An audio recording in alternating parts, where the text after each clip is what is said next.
This is pretty crazy. I'm going to start by blowing out the top wing. So I'm going to start here, then I'll get the bottom wing. This is gorgeous. Hey everybody, it's Anna. Welcome back to my Fluid Art channel, and thank you so much for stopping by.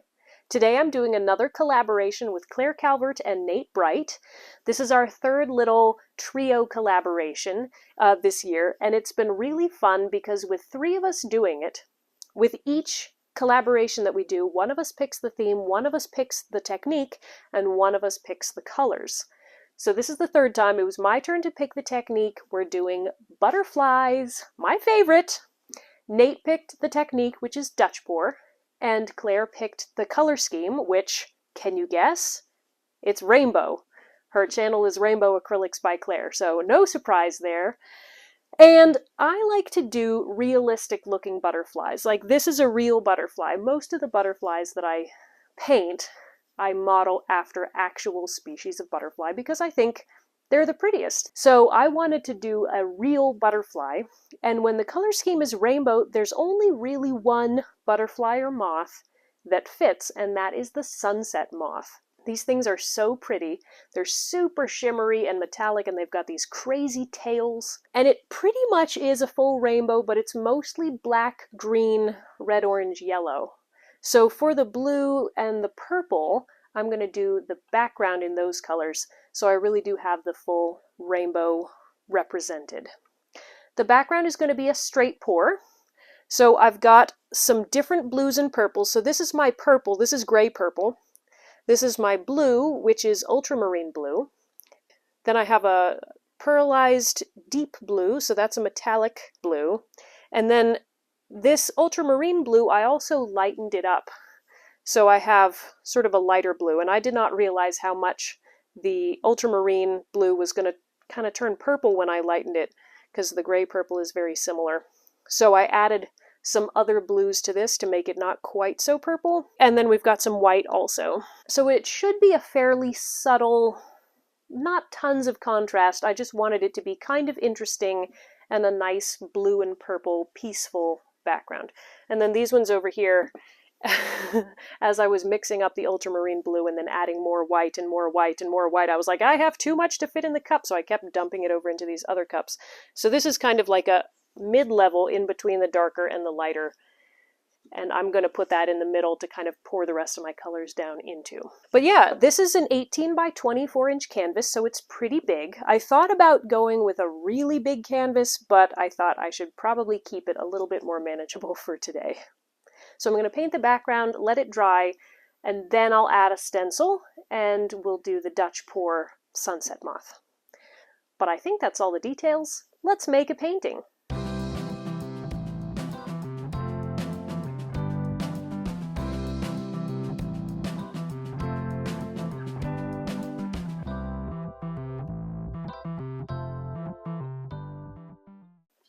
So I've got a 20-ounce cup here.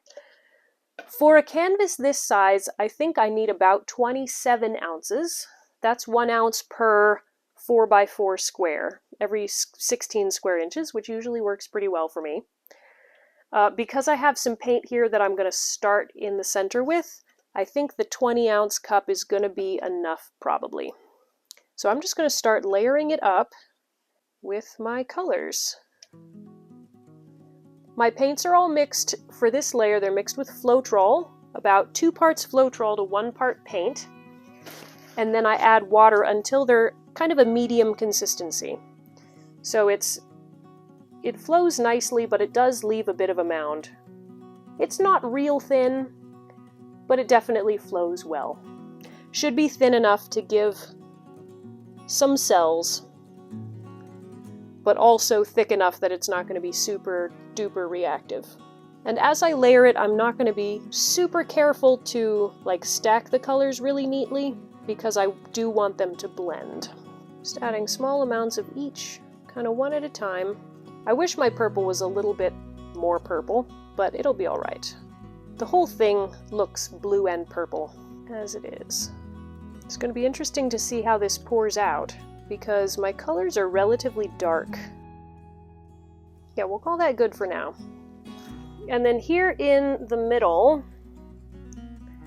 I'll just pour these bits of sort of leftover paints.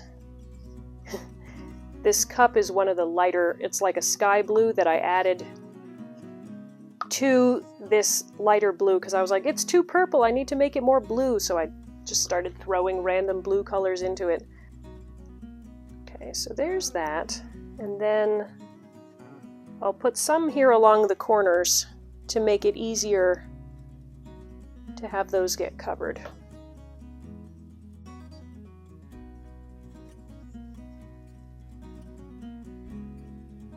So I've got my corners covered, got my little puddle of base paint. This will help just kind of extend what I have here in my cup, and all these will mix with that paint as they go to flow out.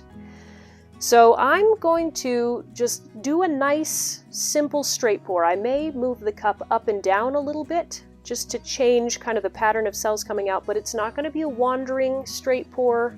It's possible that I'll rotate the canvas this way and that to make the fan design move a little bit. I don't know. But this will be fun. Let's pour.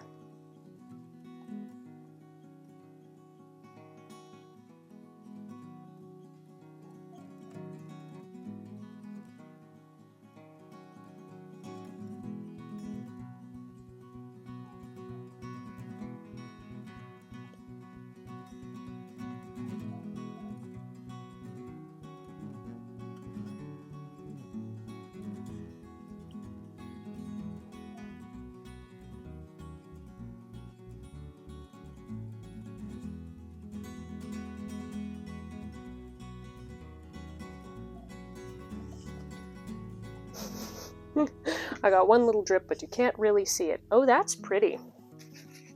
So I see some layering happening. This is nice. I don't know if this is going to be enough paint to completely cover. So before I start spinning it, I'm going to mix up another little cup and kind of put that around some of the edges, especially here at the top and bottom, to make sure that that paint can flow all the way. Okay.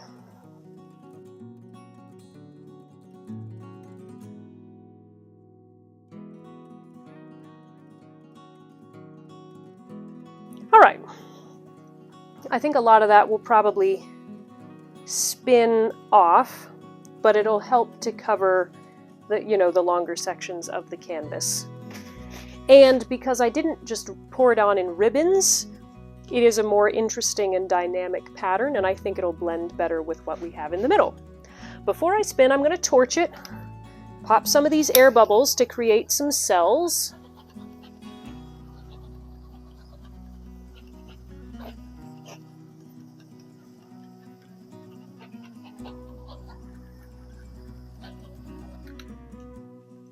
There's no silicone in my paints today, which means any cells that we get, any reaction, is either just the difference of the paint brands and the densities, or it's air bubbles that are then popped and form little air bubble cells.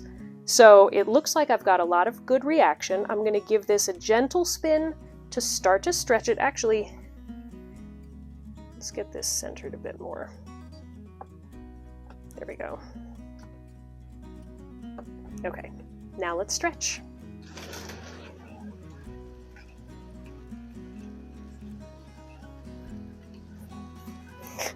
It's harder to catch when the canvas is really big. Okay, cool. Looking very nice. All right, I'm going to keep spinning. Obviously, we've got these sections here along the corners that are going to have more trouble, but I think we have enough paint on here that it won't be a problem. But just in case. Okay, there's a little bit more paint. Let's spin again.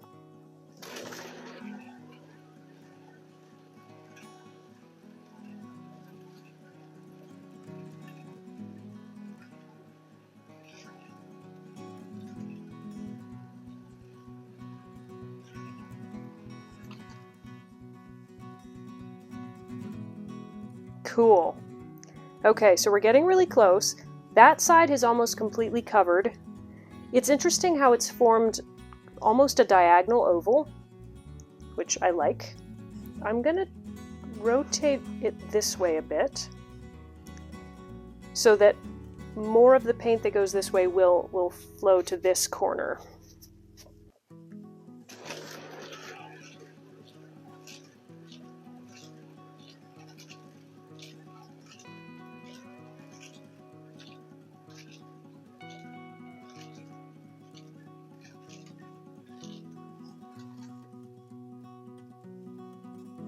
Okay, so the straight pour has covered all the way out pretty much to this corner. There's one little smidgen that's not totally covered. Here we're close. Overall, our center is a little bit high, so I'm going to slide the whole thing this way so that as we spin, more of it wants to come down and across here.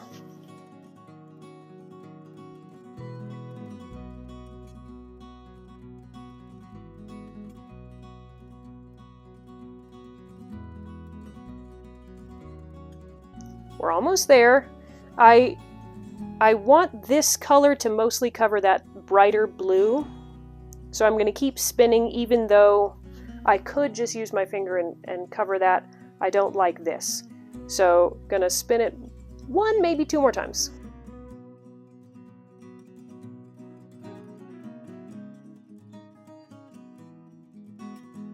We're almost there. Okay, at this point I can probably just kind of fudge it because it's so close to being covered. And even these sections here where the grayish meets the bluish, that'll be all right. Super cool.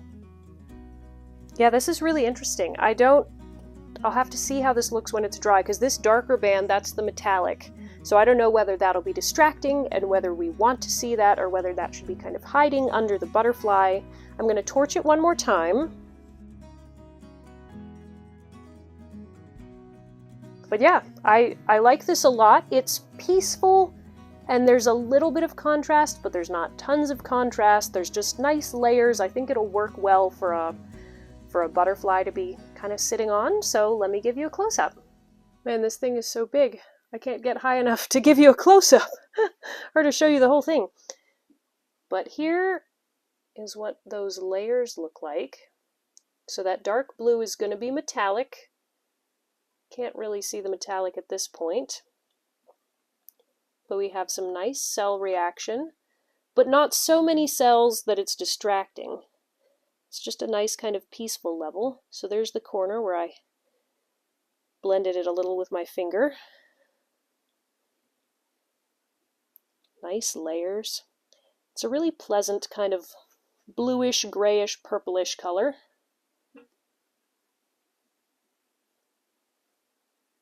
I like the striping that we have throughout. And then here, this is the prettiest pocket of cells, the white and that darker blue. That's not the metallic, this is the metallic. This is just the ultramarine blue. And then the center will almost certainly be covered by butterfly. So it doesn't really matter what the center looks like. All right, let me let this dry and then we'll move on to the next step. Okay, I'm back. So the background dried. I let it dry for a few weeks, and I have made my stencil out of frog tape. If you don't know how to make a tape stencil like this, there's a link down in the video description, and that will explain how I do this. I love being able to create custom shapes, especially large shapes that you couldn't get with a cutting tool like a Cricut. So I've made my silhouette here. This is a Sunset Moth from the side, so it's just, we see the top wing and the bottom wing. It's not going to be two wings because it's going to be on a piece of grass or something like that, and you'll see the body and the head off to the side here. Here's how you make sure that your paint does not leak through the tape. You heat up the tape with a hairdryer and then rub it nice and firmly. So that's what I'm going to do now.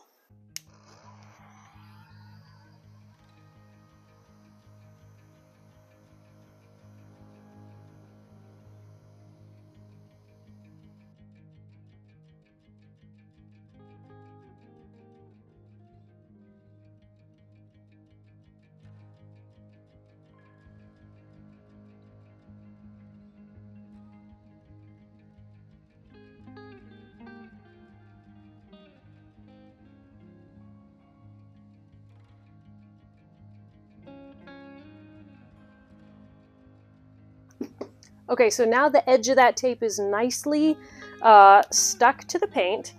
Now, because it's a relatively thin edge, I'm going to extend with some blue tape. You could use frog tape, but blue tape's a little cheaper. Just going to extend that masked off area so that I don't have to be really careful as I am blowing out the paint. You want to make sure that you have enough overlap, though, that the paint's not going to go between the green and the blue tape. I'm not using a lot of paint, so I don't think I have to cover it like super thoroughly, but I want a good couple inches along the sides where I'm like blowing in that direction. I think that's going to be enough of an edge because I don't have a ton of paint, so I don't think it's going to travel all that far. In terms of my colors, Sunset Moths, they have a lot of black and then other colors. So up on the top, there's sort of blue and green mixed in with the black. And then down here, there's some other colors like some red and some yellow and orange. So it's a really beautiful, interesting moth. My colors, you can find all the details down in the video description box. These are all mixed just with water. I like just water for a Dutch pour best. I find it gives a really nice look, beautiful flowing, fading look with just water. I will talk about these two colors though. This black, this is NicPro black, not my typical Creative Inspirations black, which when I've mixed it for a Dutch pour lately, it's been kind of rising and eating up my other colors. So I'm seeing whether the NicPro is a little bit heavier density, maybe less reactive than the Creative Inspirations. And then this one right here looks like a metallic blue. This is actually a craft paint, metallic sea mist, which I would not usually mix just with water. But then I also mixed up this little piggy pigment with gloss gel. Let's see, let me grab it. I forget the name. Oh, it's this one, Indigo Waves, which looks blue, but it shines green. So it's a color shifting pigment. So I mixed that with gloss gel, which is a heavy, like a dense mixture, because gloss gel is a bit denser.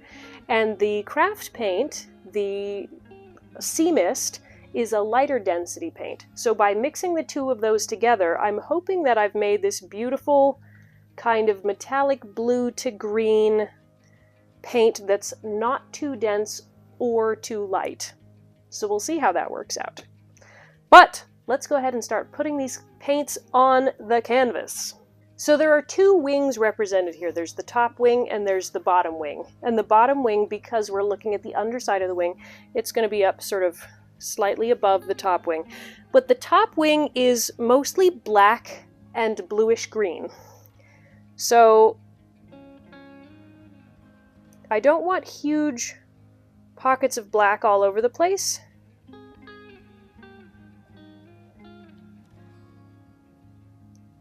Because I don't want the whole thing to get overtaken by black.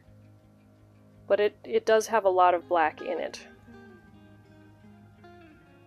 And I'm putting them in kind of these, I would call them horizontal because it doesn't run lengthwise with the wing, because that's how the bands of color actually run that direction. So even though I'm going to be blowing it out this way and those lines aren't going to stay this way, that's how I'm putting it in, because I want lots of overlapping color. The sort of metallic blue and green I want especially on the back of the wing. And then the green is just going to go a little bit here near the front of the wing. Small pockets of it.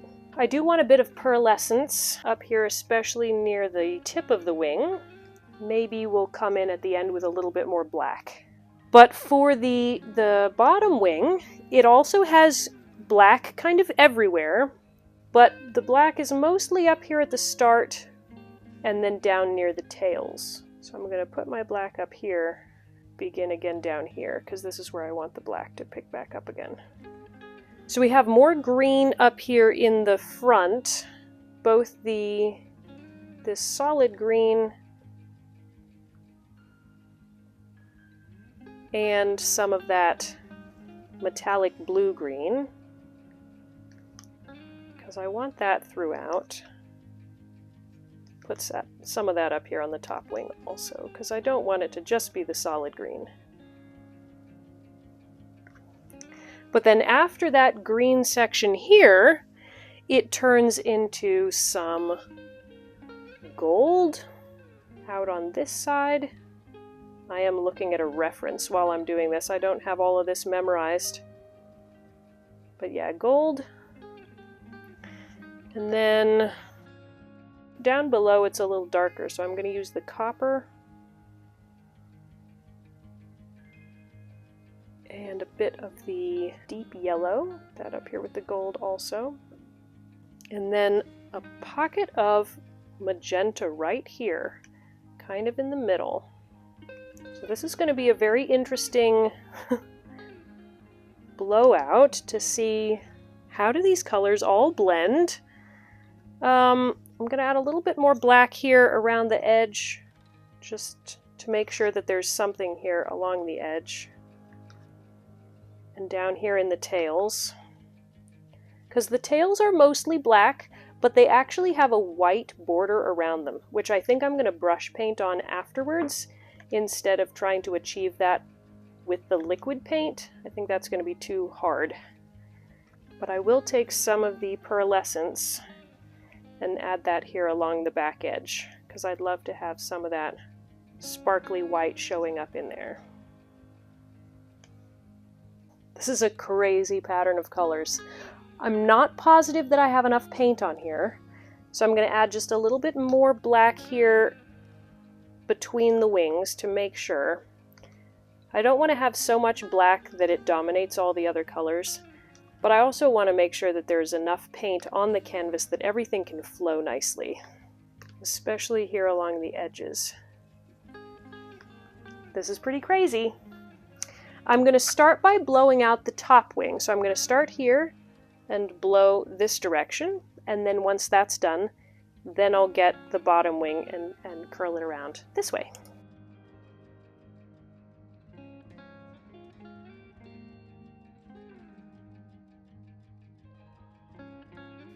I'm pausing because I can tell that I don't have enough paint. And I don't want to blow everything out and not have enough. So I'm going to add more black and add some more of the other colors too. The further it gets down the line, the paint is going to be flowing on top of each other, but right here at the beginning there just wasn't enough. All right, let's try that again.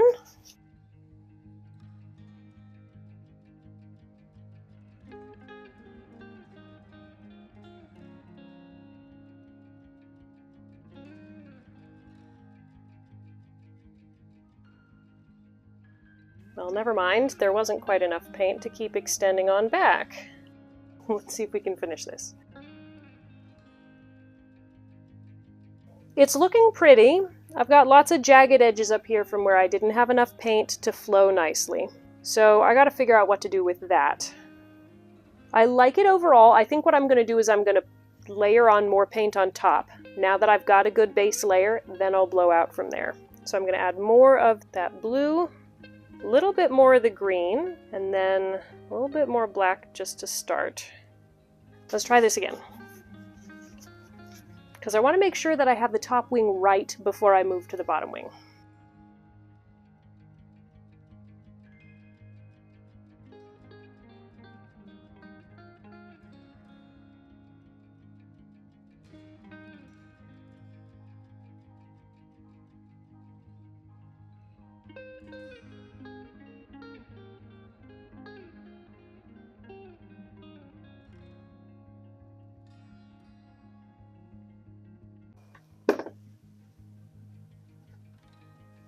I was getting close to the edge of my tape there. I wasn't planning on blowing in reverse. But what I can do here, I'm just going to put a little drip of water, and then I'll use a paintbrush to get that black paint out of there. Okay, so there's not as much of the green here and the nice blue at the start, I think because I put so much black up there. But I really do like the way it looks going across the end. So let me do the bottom wing, and then we'll see if I need to tweak the top. I'm going to add a bit more paint, especially here along the edges, but I just want to make sure that I don't have any holes, because whenever you have a hole where it's just bare canvas, the paint can't flow, and so it's going to stop, and your design is going to not look as great. Okay, I think we need a little bit more green up here because we've lost a lot of the green. So to make this wing shape, what I'm going to try to do is blow this patch of green kind of this way, but also straight down. So we'll see how that works.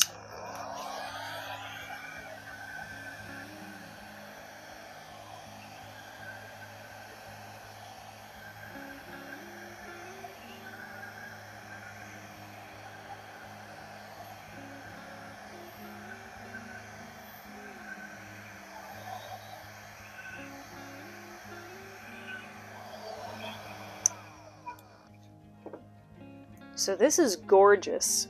All these metallics have made tons of cells pop up. So that's really cool. And we've got some green, which is good. I like the green here. I think I'm just going to start doing some kind of finger swiping. I'm going to try to make more of a defined edge here.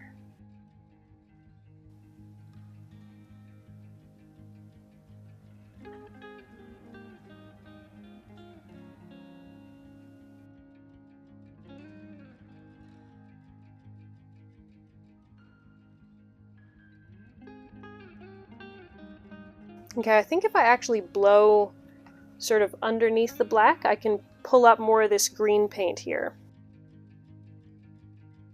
All right, let me turn it and look. Okay, I think I'm pretty happy with how this looks. I was able to pull up a little bit more of the pale colors here under the black, so it's not just solid black. We have definitely more of the green down here, so that's nice. It's not gone, and a lot of the lovely metallic bluish up there. This pocket is just amazing, and we've got the nice pearlescence, the white kind of coming up there. So I don't know... When you can't see the edges of the stencil, it's hard to know exactly where the colors and the boundaries are going to fall, but I think this is going to look really good. So let me give you a close-up. Okay, close-up time. So here in the black, you can see there's still a bit of that shimmer and the green if you look closely. But then it flows into that nice pale blue, which may shift kind of greenish. We'll have to see how it looks when it's dry. So that's just a nice smooth Dutch pour. And then down here it's like, bam, all the energy. I love the gold, the yellow, the copper, the metallic magenta, the little pops of the pearlescence. The tails down there are going to look so cool when we pull up this stencil. So I'll come back when this is dry and we'll see how it looks. So the paint is dry and it's time to pull up the tape. Now, as you do this, you just want to make sure that you're doing it carefully, and you're always pulling in such a way that you're not lifting up the painted edge from the canvas, but that it's breaking cleanly. For some of the small detailed sections, you might have to use an X-Acto knife or a razor blade or something to help you get those little bits, but for the most part, it's not too hard. It's always really neat to see the finished shape coming together as you lift the tape up. All right, we got the tape up. Let me show you how that looks. So the tape pulled up really cleanly. We have a nice edge there, so no problem with the tape coming up. I am seeing here where I pulled my finger through the paint to try to create the edge of the other wing. I kind of missed the mark because I couldn't see my tape edge there. So I'll have to tweak that a little bit with a brush. Looks gorgeous with all the metallics. I love how those tails look. So I'm going to be edging these tails in some white. I'm going to be fixing this edge so that it represents the wings a little better. Also my black paint, I think I had some flocculation there, which is where the black paint kind of split there in cracks. I don't know why that happened, but because it's black and because the texture is quite smooth, it'll be very easy for me to paint over that and hide it. So I'm going to do those brush touch-ups, and then I'll add the body, the head, the legs, and the antennae. So I did a few touch-ups off camera, but I wanted to show you how I lay out the shape of the body. Because the canvas isn't white, because it's colored, instead of sketching with a pencil, I'm actually sketching with my paintbrush. Because if you work pretty quickly, if you don't like your line, if you want to adjust what you've done, it's pretty easy to wipe that off just with a wet paintbrush, and then you wipe it dry with a paper towel, and you can just erase that line. So I'm looking at a reference picture, and I'm making the shape of that body, and then looking at the picture again, I go, let's actually adjust the shape, make it a little longer, and then I got a wet paintbrush you see here, and I'm erasing a little bit of that. You get it wet, and then you bring a dry paintbrush to absorb all that wet paint, and then it helps to tweak the shape so it looks really nice. But the body of the sunset moth isn't all black. It's actually kind of multicolored, yellowish on the top and greenish on the bottom. So I'm going to do this in several layers. I'm starting with my deep yellow and just painting kind of a base layer of yellow on the top. I know it's kind of a transparent paint, so I know I will be layering more colors over top of it, but this will just give kind of a base layer of yellow. Then I'm going to do the same thing with my green. I know that this is going to go kind of transparent also, but having some green in there will give it a good start. Now I'm sketching the shape of the eye up there in the head, so it kind of peeks out of the yellow top. I'm adding that in black. Then over here on the wing, I added another spot of yellow to help continue that color up the side and make it look more realistic. So I'm just adding another layer of that, and I'll add more details later off camera. Another component of this painting is the grass that the moth has to sit on. So I did a digital sketch to figure out where do I want my grass to be, what shape do I like, so that I could get a really balanced feel, and then I'm looking at that reference picture as I sketch this. Now I'm sketching it in white paint, not pencil, because I don't know how opaque my paints are that I'm going to be layering on top of it. So if I do a base layer of white, then whatever green I choose to put on top, you're not going to see the blue and purple background through the grass. So it gives me kind of a pattern to follow, lets me get my shape really good, and gives a good base for my green colors.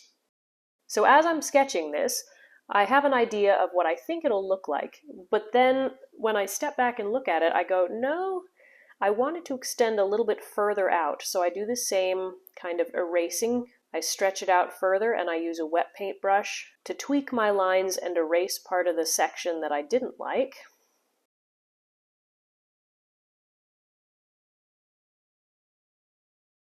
And then once I have that exactly the way I want it, I'm going to add the second piece of grass in.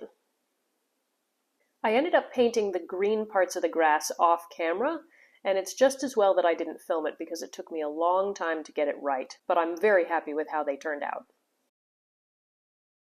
As I was working on adding detail to the body, you can see that I'm noticing the texture of this line. Where that tape lifted up, you can see a clear line, and I didn't love that.